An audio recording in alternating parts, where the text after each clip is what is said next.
Eklavya YouTube channel में आप सभी का स्वागत है। आज की इस विस्तृत चर्चा में हम एक बहुत ही दिलचस्प विषय पर बात करने वाले हैं। बिल्कुल। और ये विषय है मध्य प्रदेश की प्रमुख कलाएं एवं स्थापत्य कला। खास तौर पर अगर हम MPPSC प्रीलिम्स 2026 की यूनिट 1 के सिलेबस को देखें तो ये चर्चा बहुत अहम है। हाँ, विगत वर्षों के ट्रेंड्स तो यही बताते हैं। यहाँ से हर साल 2 से 3 प्रत्यक्ष प्रश्न आते ही हैं, खासकर वो जो सुमेलित करने वाले या मैच द फॉलोइंग वाले प्रश्न होते हैं। सही कहा। लेकिन अक्सर होता क्या है ना कि प्रतियोगी सिर्फ तथ्यों को रटने लग जाते हैं। निर्माणकर्ता कौन है या अवस्थिति क्या है। हमारा लक्ष्य श्रोताओं को इस बोझ से बचाना है। एकदम। इतिहास की ये इमारतें सिर्फ ईंट पत्थर नहीं है, इनमें बहुत सी अनकही कहानियां हैं। तो चलिए इस विषय को थोड़ा विस्तार से समझते हैं।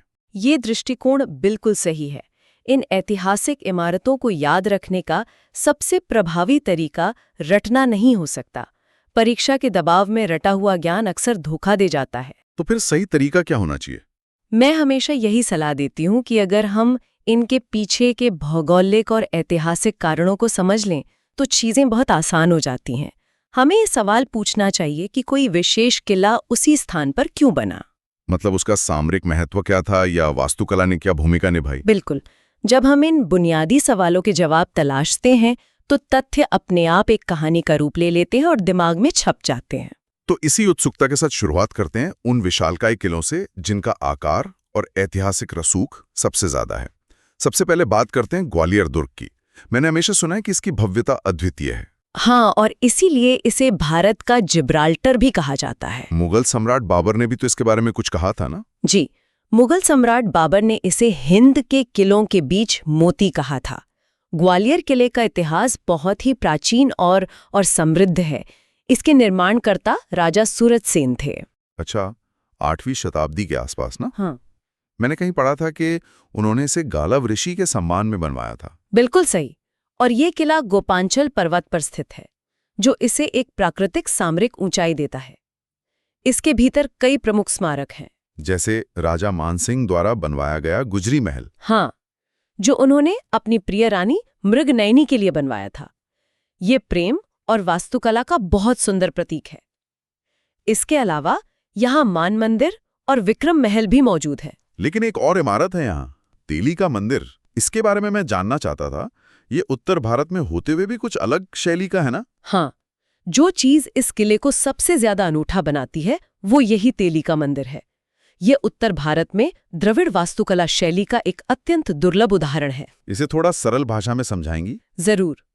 उत्तर भारतीय मंदिरों के शिखर आमतौर पर घुमावदार या शंक्वाकार होते हैं, जबकि द्रविड़ शैली जो दक्षिण भारत में पाई जाती है उसमें मंदिर का ऊपरी हिस्सा पिरामिड के आकार का आयताकार और सीढ़ीनुमा होता है। अच्छा, तो तेली का मंदिर इसी पिरामिड आकार का है? बिल्कुल, जो संस्कृतियों के अद्भुत मिलन को दर्शाता है। इसी किले में सहस्त्र बाहु मंदिर भी है, जिसे आम बोलचाल में लोग सास बहु मंदिर कहने लगे। ये नाम हमेशा एक मुस्कान ले आता है, सास बहु मंदिर। खैर, किसी भी इतने बड़े किले की सुरक्षा यकीनन बहुत कड़ी रही होगी। द्वारों की बनावट कैसी थी? सामरिक दृष्टि से इसके द्वार बहुत महत्वपूर्ण थे। ग्वालियर किले में 5 प्रमुख द्वार हैं: आलमगीर दरवाजा, हिंडोला दरवाजा, गुजरी महल दरवाजा, भौरू दरवाजा और हाथीफोड़ दरवाजा।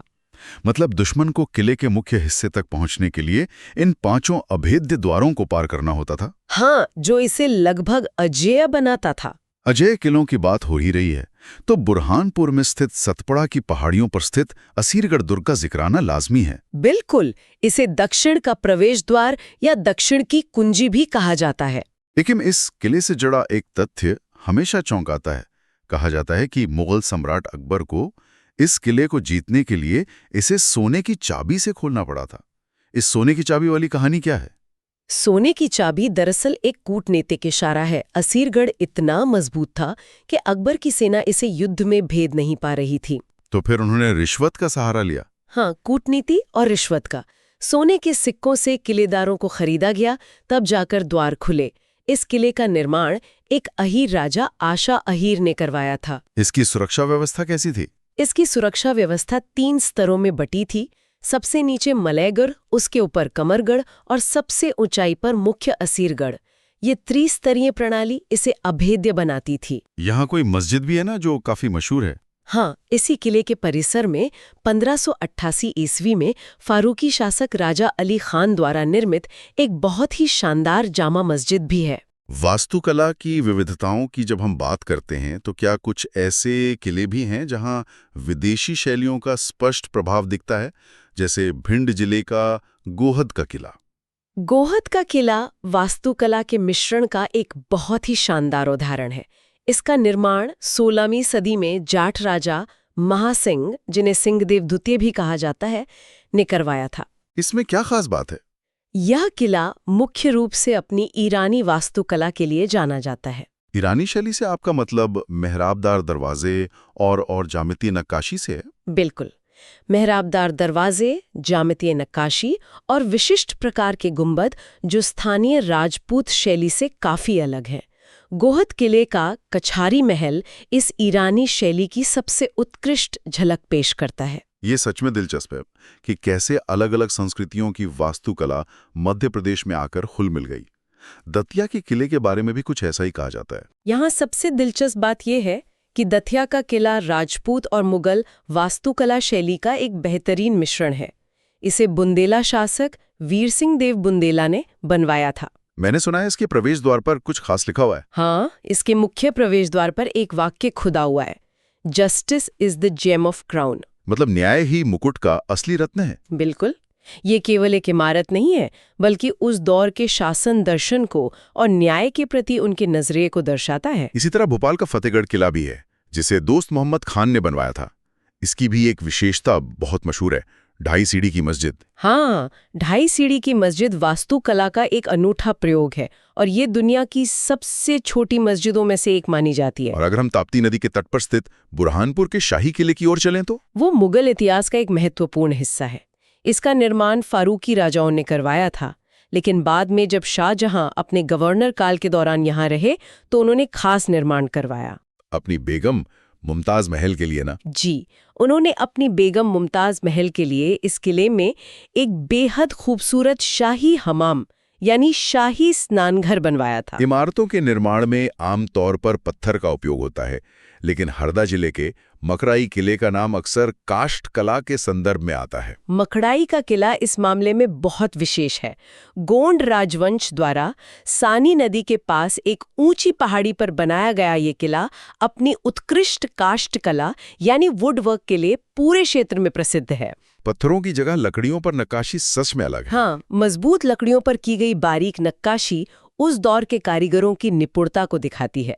इसके अलावा एक और अनोखा उदाहरण कटनी बिलहरी का कामकंदला किला है। कामकंदला किला, इसके बारे में क्या खास है? ये किला से ज्यादा एक प्राचीन शिव मंदिर जैसा प्रतीत होता है। इसी वजह से इसे स्थानीय स्तर पर तपसी मठ भी कहा जाता है।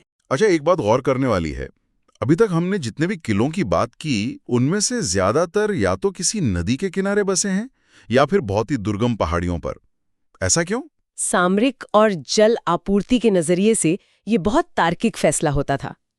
ऊंची पहाड़ी से दुश्मन पर दूर से ही नजर रखी जा सकती थी। और नदी के किनारे होने से किले के भीतर रहने वालों के लिए पानी की आपूर्ति बनी रहती होगी। बिल्कुल। जब दुश्मन किले की घेराबंदी करता था तो ये पानी ही जीवन रक्षक साबित होता था। इसके कुछ बहुत ही सटीक उदाहरण हमें देखने को मिलते हैं, जैसे सागर जिले का राहतगढ़ का किला जो बीना नदी के तट पर स्थित है। हाँ, राहतगढ़ किले का निर्माण गोंड राजा संग्राम शाह ने करवाया था। हालांकि ये क्षेत्र पूर्व में चंदेल और परमार शासकों के अधीन भी रहा। यहाँ का रंग महल अपनी सुंदरता के लिए प्रसिद्ध है। शिवपुर का किला भी तो नदियों के संगम पर है ना? सही कहा। शिवपुर का किला सीप और कलवाल नदियों के संगम पर स्थित है।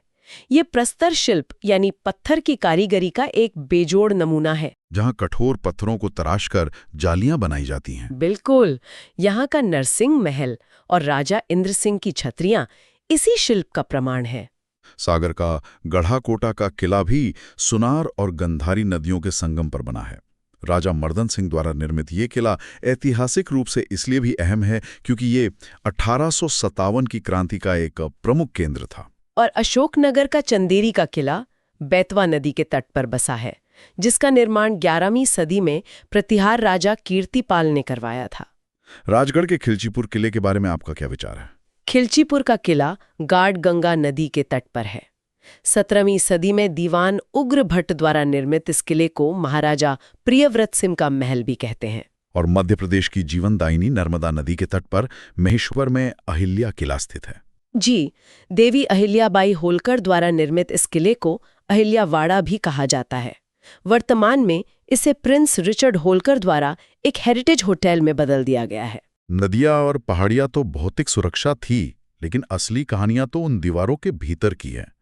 जब हम मानवीय कहानियों की बात करते हैं तो शिवपुरी का नरवर का किला तुरंत याद आता है। नरवर का किला नाग राजाओं की राजधानी रहा और फिर कछवाहा राजपूतों का केंद्र बना। लेकिन मुख्य रूप से ये राजा नल और रानी दमयंती की अमर प्रेम कथा के लिए जाना जाता है। और जहां एक और नरवर में प्रेम की गाथा है, वहीं चंदेरी का किला इतिहास के एक दर्दनाक अध्याय का साक्षी है। 1528 में जब बाबर ने चंदेरी पर आक्रमण किया तो किले के भीतर मौजूद 800 रानियों ने अपने आत्मसम्मान की रक्षा के लिए जौहर कुंड में कूदकर प्राण त्याग दिए थे। ये बलिदान सचमुच भावुक कर देता है। आज भी वहां मौजूद जौहर कुंड, खूनी दरवाजा, हवा महल और नौखंडा महल उस खौफनाक दिन की गवाही देते हैं। वीरांगनाओं के साहस की बात करें तो सीहोर का गिन्नौरगढ़ का किला भी बहुत अहम है। दिलावाड़ी के अशरफी पहाड़ी पर 13वीं सदी में महाराजा उदयवर्मन द्वारा बनवाया गया ये किला गोंड रानी कमलापति की अंतिम शासिका स्थली रहा है। द्वारा निर्मित इस किले में महान रानी दुर्गावती और दलपत शाह निवास करते थे। यही रानी दुर्गावती ने अकबर के सेनापति आसफ खान के विरुद्ध भीषण युद्ध लड़ा था। सही कहा। अब थोड़ी गति बढ़ाते हैं। दोनों मिलकर शेष महत्वपूर्ण किलों के सबसे प्रासंगिक तथ्यों को कवर करते हैं जो परीक्षा के लिए हाई यील्ड हैं। धार का किला। धार का किला, जिसका प्राचीन नाम गिरी लिलोधन था, 11वीं सदी में इसे परमार शासक राजा भोज ने बनवाया था। फिर 1344 ईस्वी में मोहम्मद बिन तुगलक ने इसका पुनर्निर्माण करवाया और बाद में अब्दुल्ला शाह चंगल ने इसे जीत लिया। गुना का बजरंगगढ़, जिसे झारकौन भी कहते हैं, ये गागरोन के खींची चौहान शासकों द्वारा निर्मित है। इसके 4 प्रमुख द्वार हैं: गुना, राघवगढ़, चड़ा और महलघाट। यहाँ मोती महल और रंग महल हैं। शिवपुर का बड़ौदा किला, ये भी सीनी राजा द्वारा निर्मित है और राजा इंद्र सिंह गौड़ द्वारा पुनर्निर्मित है। यहाँ शीश महल और हवा महल हैं। मानपुर का किला, तोमर राजा मानसिंह द्वारा निर्मित, जहाँ मानेश्वर महादेव मंदिर है। बड़वानी का रामगढ़ का किला, 52 गजा क्षेत्र में स्थित यह 1000 वर्ष पुराना ऐतिहासिक स्थल है। निवाड़ी का गढ़कुंडार, इसका प्राचीन नाम गढ़ कुरार था और इसी प्रसिद्ध दुर्ग के नाम पर गांव का नाम पड़ा। मुरैना का सबलागढ़ का किला, सबला सिंह गुर्जर द्वारा इसकी नींव रखी गई और सिंधिया काल के गोपाल सिंह द्वारा इसे पूर्ण किया गया। इसके पीछे एक सुंदर बांध बना है। मंदसौर का हिंगलाजगढ़ दुर्ग, यह परमार, फिर भील और फिर चंद्रावत शासकों के अधिकार में रहा। हिंगलाज देवी के नाम पर इसका नाम है और परमार राजा जैत सिंह का इससे उल्लेख जुड़ता है। कटनी का विजय राघवगढ़ का किला, 1826 ईस्वी में प्रारंभ। यहाँ विजय के प्रतीक भगवान राम का मंदिर और रंग महल की नक्काशी है। भिंड का अटेर का किला, भदौरिया राजाओं बदन सिंह और महासिंह द्वारा 1664 से 68 ईस्वी में निर्मित खूनी दरवाजा, बदन सिंह का महल और हथियापुर इसके मुख्य आकर्षण हैं।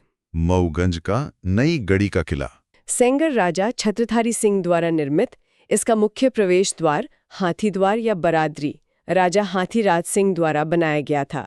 यहाँ प्रसिद्ध राम जानकी मंदिर है। बालाघाट का लांजी का किला, यह 12वीं शताब्दी का संरक्षित स्मारक है जो गोंड और कलचुरी वन से संबंध है। सतना का माधवगढ़ का किला, यह रघुराज नगर तहसील में टोंस नदी किनारे है। रीवा के महाराजा विश्वनाथ सिंह द्वारा इसका जीर्णोद्धार किया गया। छिंदवाड़ा का देवगढ़ का किला, गोंड राजा जाटव द्वारा निर्मित, यह गोंड वास्तुकला का अद्भुत उदाहरण है जहां मोती टांका, बादल महल और नक्कार खाना है। राजगढ़ का नरसिंहगढ़ का किला, अपनी पहाड़ियों और झीलों के कारण यह मालवा का कश्मीर कहलाता है। यह 17वीं सदी की राजपूत, मुगल और मालवा शैली का मिश्रण है। नरसिंहपुर का चौरागढ़ या चौगान का किला? गोंड राजा संग्राम शाह द्वारा निर्मित ये गोंडवाना साम्राज्य का प्रमुख सैन्य केंद्र था। इसे 1816 ईस्वी में ब्रिटिश सेना ने तोप से उड़ा दिया था। दमोह के हटा में जटाशंकर किला? 1643 ईस्वी में फतेह सिंह द्वारा बुंदेली वास्तुकला में निर्मित। टीकमगढ़ का बलदेवगढ़ का किला? बुंदेला राजा विक्रमजीत द्वारा निर्मित, यह अपनी मजबूती के लिए प्रसिद्ध है, जहां गड़क बिजली तोप रखी गई थी। उमरिया का बांधवगढ़ का किला? पौराणिक मान्यता है कि भगवान राम ने इसे भाई लक्ष्मण के लिए बनाया।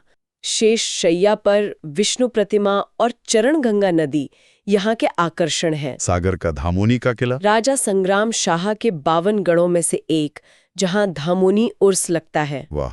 इस चर्चा में हमने बहुत सारे किलों के तथ्य कवर किए हैं। परीक्षा की तैयारी कर रहे उम्मीदवारों को इस जानकारी को कैसे समेटना चाहिए? मैच द फॉलोइंग प्रश्नों के लिए कुछ खास कीवर्ड्स और कहानियों को एक साथ जोड़ना सबसे अच्छा तरीका है। जैसे अगर परीक्षा में तोते का जिक्र आए तो दिमाग में तुरंत गिन्नौरगढ़ आना चाहिए। काष्ठकला से मकड़ाई के किले को जोड़ना चाहिए? बिल्कुल। ईरानी वास्तुकला को गोहद के किले से और दक्षिण के प्रवेश द्वार को असीरगढ़ से। नदियों के जोड़ों को भी याद रखना फायदेमंद है, जैसे राहतगढ़ को बीना नदी से और श्योपुर को सीप कलवाल नदियों से जोड़कर याद रखें। तथ्यों को उनके पीछे की कहानी और भूगोल से जोड़कर समझना ही असली स्मार्ट स्टडी है। इससे परीक्षा हॉल में कोई कंफ्यूजन नहीं होता। सही कहा। हमने आज राजाओं, रानियों, सेनापतियों और हमलावरों की बात की, लेकिन इस चर्चा का अंत में एक गहरे सवाल के साथ करना चाहता हूँ। चौरागढ़ जैसे किले, जिसे अंग्रेजों ने 1816 में तोप से उड़ा दिया था, उसके साथ सिर्फ एक इमारत नहीं बल्कि पूरी गोंडवाना सैन्य रणनीति की विरासत खाक हो गई। ये सोचने वाली बात है कि इतिहास हमेशा विजेताओं द्वारा लिखा जाता है, लेकिन इन पत्थरों में दर्ज हारने वालों की अनगिनत कहानियां आज भी खोजे जाने का इंतजार कर रही हैं। बिल्कुल। श्रोताओं को ये सोचना चाहिए कि उनके आसपास के स्थानीय किलों में ऐसे कौन से राज छुपे हो सकते हैं। उन अदृश्य हाथों के बारे में सोचिए जिन्होंने असली में इस इतिहास को अपने कंधों पर खड़ा किया था। ऐसे ही क्विक रिवीजन टॉपिक्स के लिए एकलव्य यूट्यूब चैनल को सब्सक्राइब करें।